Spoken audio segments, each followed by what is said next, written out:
This is Fairchild looking towards the east. This will be about the start of the beginning of where the overpass is going to start to go up. To our right is T.H. Snyder.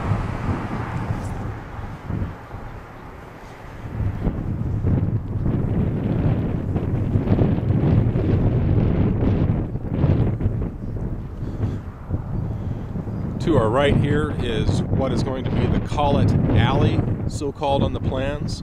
This will intersect Fairchild Street here and provide rear access to this T.H. Snyder facility.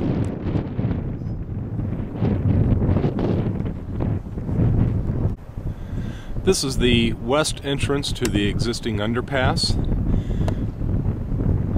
These homes here will have to be served by the Collett Street Alley for access. Right now their access is directly off of Fairchild, but the new overpass by this point will be about 20 feet in the air.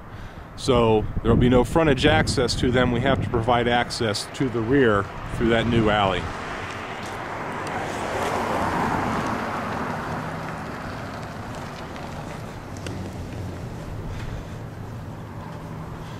You can see that at the start of this underpass, where Fairchild Street starts to go down, adjoining it is an at-grade street, which we call Fairchild Upper. Fairchild Lower, the underpass, begins with a series of retaining walls. You can see on my left, the retaining wall here is supporting Fairchild Upper. On the right, which is basically the south right-of-way line of Fairchild, this retaining wall supports earth embankment for homes, as well as, you can see later on, just basically vacant lots. But this is basically the south right-of-way line of Fairchild.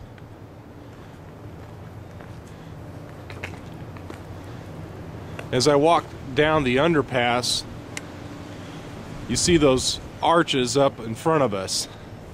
Those are a series of ribs, of concrete ribs. The retaining walls on the left and right here are gravity type retaining walls. Whereas once we get to where these concrete struts start, the retaining wall type switches, and it's supported at the top with the struts and at the bottom by soil. It's these tall walls with the struts that have failed. I don't know if the camera will pick it up. I'm going to sight down the right side. If you can visually see the wall bowing, that's where at the bulge the wall has moved about 13 inches. Beyond these retaining walls you can see the first tunnel.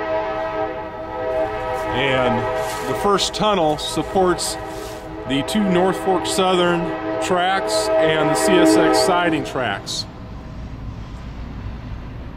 It's the longest tunnel, the western tunnel. See if I can zoom in. There you go. You can see that it was built in about 1915. Now the lighted portion after the tunnel is another series of retaining walls with these concrete struts that sits between this western tunnel and that farther tunnel, the eastern tunnel. The eastern tunnel supports the CSX railroad right-of-way. Prior to the underpass being closed, pedestrian access was along this sidewalk. You can see it's right adjacent to the roadway, a narrow roadway, and also directly adjacent to the wall. Once you get into the tunnel, the arch of the tunnel starts to interfere with the walking clearance on this sidewalk. And overall, the condition of this sidewalk is treacherous, to say the least, and not comfortable to walk on. So we didn't have much pedestrian traffic in the underpass prior to its closure. Yeah, I've walked out of the underpass and I'm at the western entrance again. Again, this wall here separates Fairchild Underpass from Fairchild Upper. There's homes along Fairchild Upper. it was a one-way street on this side because it's a fairly lower width. This is about the northern right-of-way of Fairchild Street. Now, when under reconstruction, the center of the overpass is going to be right about here along that northern wall. So the new Fairchild Street will be centered in the right-of-way, leaving some room on each side for sidewalk. The sidewalk on the north side will be at grade, and you can see that there's discontinuous sidewalk right now. The plan is to fill this in with a 5-foot wide sidewalk running to service these homes and running towards the west. The sidewalk on the south side of Fairchild will be on the overpass itself. I'm standing on the intersection of Collette Street and Fairchild Upper. Collette Street right now terminates at the northern sub or underpass wall. To provide access to T.H. Snyder and those homes on the south side of Fairchild, we're going to take Collette Street, which is right here, and extend it over the existing underpass to the south through the dense brush area, and it will wrap around to service those homes in that business. Right now I'm looking down at the underpass. We're about 30 feet above the road, and just to the left here is the western tunnel. And here are the CSX siding tracks and Norfolk Southern Mainline tracks serviced by that tunnel. To the left is a business that's already fenced in at the Collette Street right-of-way line. We propose providing fencing from this corner here on the rear of the property back to our bridge pier to close off access to the railroads on this northern route. Below me, this is the beaten path that Mr. Tolliver spoke of about pedestrian crossings on the north side of the Fairchild right-of-way going across this tunnel. That red building in the distance and the yellow building behind it are the Schaumburg Triangle, which the city has purchased.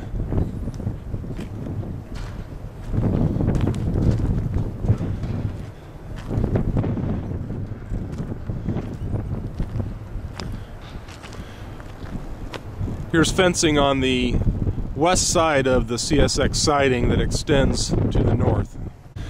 I am now standing on the east side of the Norfolk Southern right-of-way, and that right there is the end of the west tunnel as we're heading east. There's fencing surrounding it, and you can see struts holding the retaining walls that go between the west and the east tunnel. There's that red building, which is the Schaumburg Triangle, and just off to the distance there you can see the at-grade CSX crossing on Fairchild Upper that's between the triangle. Fencing extends to the north on the east side of the Norfolk Southern right-of-way.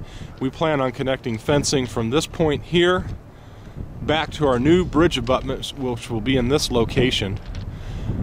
Again, the new underpass will be centered basically on this northern retaining wall of the Fairchild Underpass, meaning that all of this area will be taken by new roadway as an overpass, which will eliminate this Fairchild Street Upper.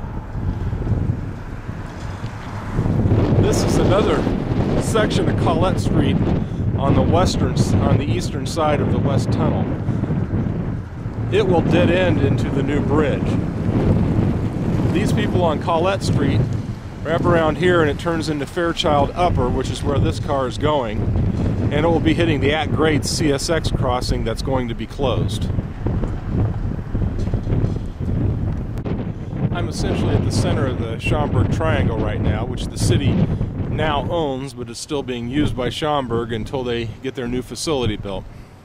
If I pan to the left, you see the Norfolk Southern right-of-way, and if I pan to the right, you see the CSX at-grade crossing on Fairchild Upper, and the Schaumburg Triangle is locked in between those two railroads right-of-ways.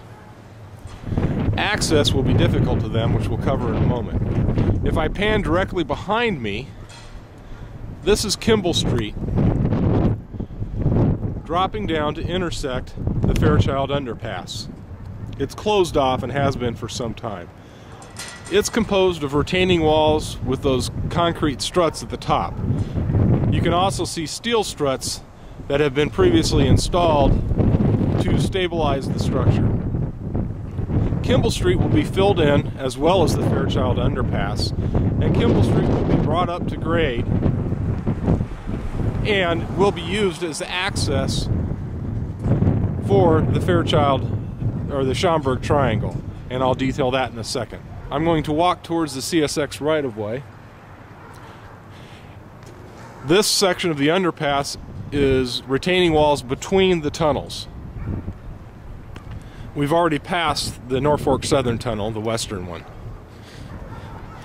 Approaching the CSX Eastern Tunnel. You can see it below us here.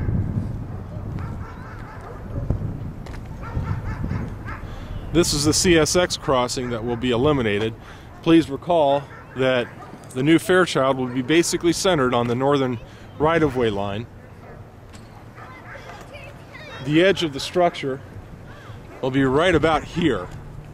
Then lower, we'll have a 5-foot sidewalker.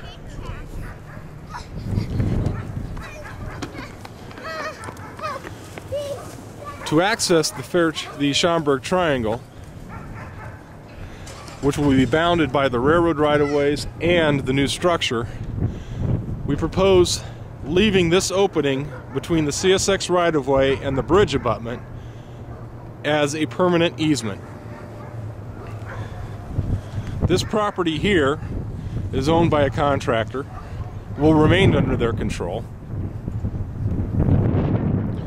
but to provide access to the triangle, we will be purchasing permanent easement along the southern right-of-way at Fairchild Street.